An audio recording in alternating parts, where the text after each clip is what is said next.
अभी थोड़ी देर के लिए करा था मैं, तो स्पेस में ही हूँ, मतलब आधार नीचे कोई आधार नहीं है मेरा।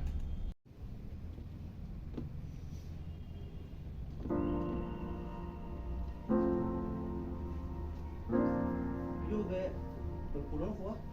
प्रणाम सभी। चेतन अवस्था प्राप्त करें। धर्मेंद्र जी, अभी आप कहाँ हो?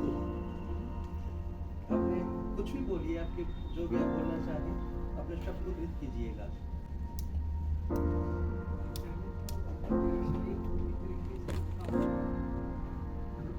जी, अभी लग भी नहीं रहा कि मेरे शरीर का वजन भी है,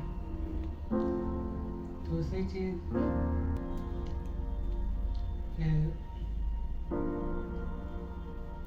अभी अब शब्दों में बयां करना मुश्किल है मेरे लिए। जी। श्रेष्ठ है, ऋषियों का जो ज्ञान है उसका मात्र 1% भी अभी तक प्रतिपादित नहीं हुआ है। तो हम जिसे ऋषि बोलते हैं, ऋषि है कौन? हमारे पिता, हमारे दादा, जो आज इस रूप में उपस्थित है। तो इस परंपरा को हम बचाए रखे, इन्होंने बचा के रखा, इन्होंने ऋषिवरों ने बचा के रखा इस परंपरा को। तो ये हमारा दायित्व है, हमारी पीढ़ी का, कि हम इस परंपरा को बचा के रखें। लेकिन हम थोड़ा सा वहम पाल लेते हैं कि हम सनातनी हैं और पूर्व जन्म में विश्वास रखते हैं।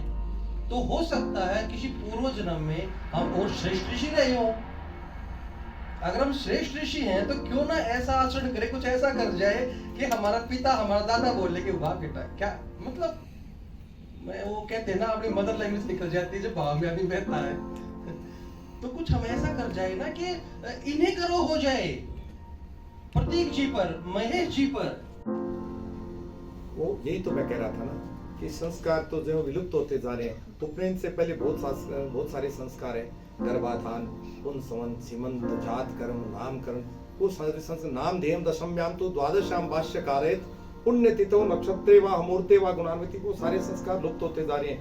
इन्हीं संस्कारों की जागृति के लिए एक बार पुनः हम युवा पीढ़ी को नव संवत्सर के माध्यम से अपने संस्कारों के प्रति जागृत करें। इसमें जो ऋषिवर हैं, ये अपने विषय के महानतम विभूति है आज राष्ट्र की।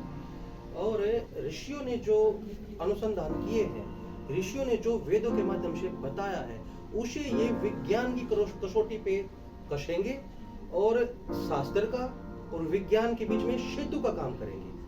ये तो इन्होंने अपना रोचकता के वशीभूत ये ईश्वरिज्म की भाषाओं का प्रयोग किया है, नहीं तो ये स्वयं बड़े ही सिद्ध साधक हैं। तो बच्चे जो है हमारे, वो विज्ञान की दृष्टि से शास्त्रों को समझे, उनका आचरण करें, तो ये इनका मूल विषय रहेगा। उसी के परिणाम स्वरूप हमारे जो शास्त्र ने जो बोला है उसको वैज्ञानिक कसौटी पर कस के ये पूरे विश्व में उसका प्रचार करेंगे, ताकि सनातन वैदिक संस्कृति का जो सम्मान है, जो इसकी वो पात्रता रखती है, दबी जुबान में पश्चिम उसे महसूस करता है, समझता है, उसको आश्रित भी करता है, लेकिन स्वीकारता नहीं है। तो अब उनकी जो स्वीकारोक्ति है जबरदस्ती करवा लेंगे। ये एक विषय है जो आप सभी के सहयोग से प्राप्त करने ये जो कार्यक्रम हो रहा है, दरअसल ये हमारे सनातन का प्रथमा उत्सव है। जब से सृष्टि की उत्पत्ति हुई, ये प्रथमा अपना दिन है। तो हम विश्व गुरु भारत, जो आज भगवान प्रभु श्री राम की प्राण प्रतिष्ठा की वेला में, क्यों न पुनः संस्कृति का पुनरुद्धार करें।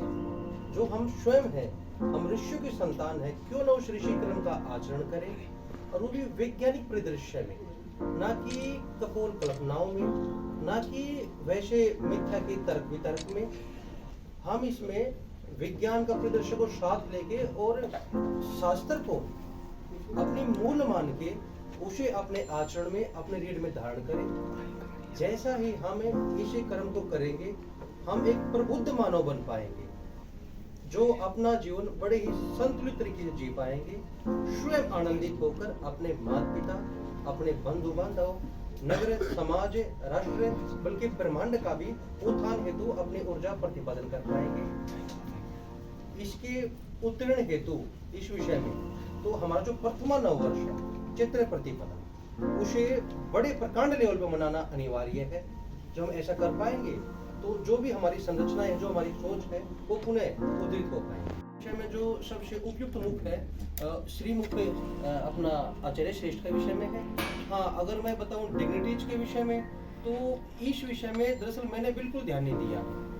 मैं एक साधक हूँ और साधक की जो डिग्निटी होती है वो परब्रह्म होता है, ईश्वर होता है, प्रकृति सूक्ष्म जगत होता है। हाँ, बाकी जो भी अनेकों अनेक नेतागण सुना है मैंने अनेकों मुखों से कि राज्यपाल, मुख्यमंत्री जिन जिनका समय लगता रहेगा वो पूरे 9 दिन के समय में आते रहेंगे, गुरुजनों से, यज्ञ देवता से आशीर्वाद प्राप्त करते रहेंगे।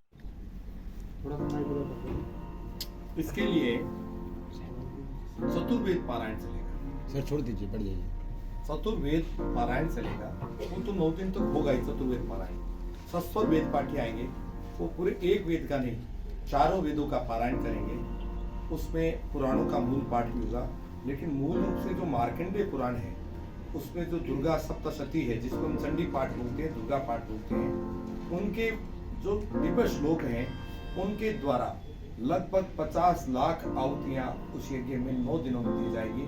उसमें नवारण मंत्र भी होगा, उसमें सहस्त्र नामावली भी होगी, लेकिन मूल रूप से मार्कंडेय पुराण में जो दुर्गा सप्तशती है उनके दिव्य श्लोकों द्वारा ही और जो वैदिक शिखा सूत्र संध्यानिष्ठ जो विप्र हैं उनके द्वारा यज्ञ का कार्य संपादन